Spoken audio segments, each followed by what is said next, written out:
పూర్తి వివరాలకు చదవండి రేపటి అక్షర శిల్పం దినపత్రికలో. ఇక కేంద్ర రాజకీయాల్లో పవన్ కళ్యాణ్, ఢిల్లీ రాజకీయాల్లో అడుగు పెట్టనున్న పవన్. అందుకే నాగబాబుకు ఏపీ మంత్రివర్గంలో చోటు. మారబోతున్న రాజకీయ సమీకరణాలు. ఏపీ రాజకీయ సమీకరణాలు శరవేగంగా మారుతున్నాయి. అందులో పవన్ కళ్యాణ్ ఎప్పుడు ఏం చేస్తారనే విషయం మీద ఏపీలోనూ అటు కేంద్ర ప్రభుత్వంలోనూ ప్రత్యేకించి చర్చ నడుస్తుంది. ముఖ్యంగా పవన్ కళ్యాణ్ కేంద్ర రాజకీయాల్లో వెళ్తారనేది ఇప్పుడు వినిపిస్తున్న టాక్. జనసేన పార్టీకి ఖాళీగా ఉన్న మంత్రి పదవిని ఇవ్వాలని చంద్రబాబు నిర్ణయించారు. ఆ ఖాళీగా ఉన్న మంత్రి పోస్టు ఎవరికిస్తారో అన్న దానిపై మొదట్లో చర్చ జరిగింది. తర్వాత ఆగిపోయింది. ఇప్పుడు నాగబాబుకు ఖరారు చేశారు. అయితే కేబినెట్ లో పవన్ కళ్యాణ్ ఉండగా ఆయన సోదరుని తీసుకోవడం కాస్త ఎంపెట్టుగా ఉంటుంది. ఆ విషయం పవన్ కళ్యాణ్ కు తెలియక కాదు, కానీ ఆయన ప్లాన్లు ఆయనకున్నాయని అంటున్నారు. అదేమిటంటే జాతీయ రాజకీయాల్లోకి వెళ్లడం. పవన్ కళ్యాణ్ ఇటీవల కాలంలో జాతీయ అంశాలపై ఎక్కువగా మాట్లాడుతున్నారు. బంగ్లాదేశ్ లో హిందువుల పరిస్థితిపైన గలమెత్తుతున్నారు. హిందుత్వ వాదిగా ఆయనకు దేశవ్యాప్త ఇమేజ్ ఉంది. ఈ క్రమంలో ఆయన స్థానికంగా కంటే ఢిల్లీలో ఉంటే మంచిదని బీజేపీ హైకమాండ్ కూడా భావిస్తున్నట్లుగా చెప్తున్నారు. ఇటీవల ఢిల్లీ పర్యటనలో దీనిపై చర్చలు జరిగాయని చెప్తున్నారు. ఎన్నికల సమయంలో టికెట్లు, సీట్ల సర్దుబాటు సమయంలో తనను బీజేపీ పెద్దలు ఎంపీగా పోటీ చేయాలని సూచించారని పవన్ కళ్యాణ్ బహిరంగంగానే తెలిపారు.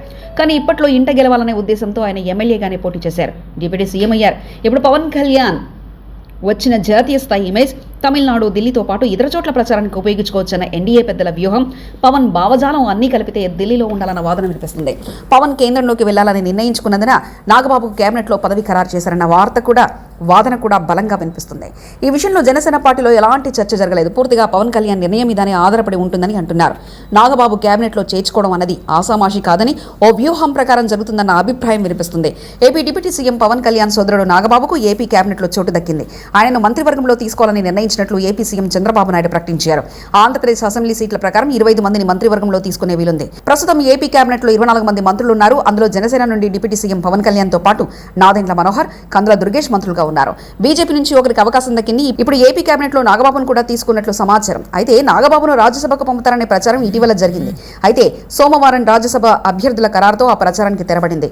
బీజేపీ నుంచి ఆర్ కృష్ణయ్య పేరు ఉదయం ఖరారు కాగా, టీడీపీ నుంచి బీద మస్తాన్ రావు, సానా సతీష్లను రాజ్యసభ అభ్యర్థులుగా ఖరారు చేశారు. ఎన్నికల సమయంలో నాగబాబును అనకాపల్లి పార్లమెంట్ నియోజకవర్గం నుంచి పోటీ చేయించాలని పవన్ కళ్యాణ్ భావించారు.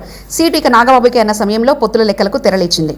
పొత్తులో భాగంగా ఈ సీటు బీజేపీకి వెళ్లింది. టీడీపీ, బీజేపీ, జనసేన పొత్తు కోసం అన్నయ్య సీటును పవన్ కళ్యాణ్ త్యాగం చేశారు.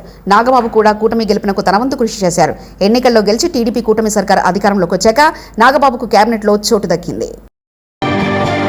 మరిన్ని కథనాల కోసం సబ్స్క్రైబ్ చేసుకోండి మీ అక్షర శిల్పం. పూర్తి వివరాలకు చదవండి రేపటి అక్షర శిల్పం దినపత్రికలో.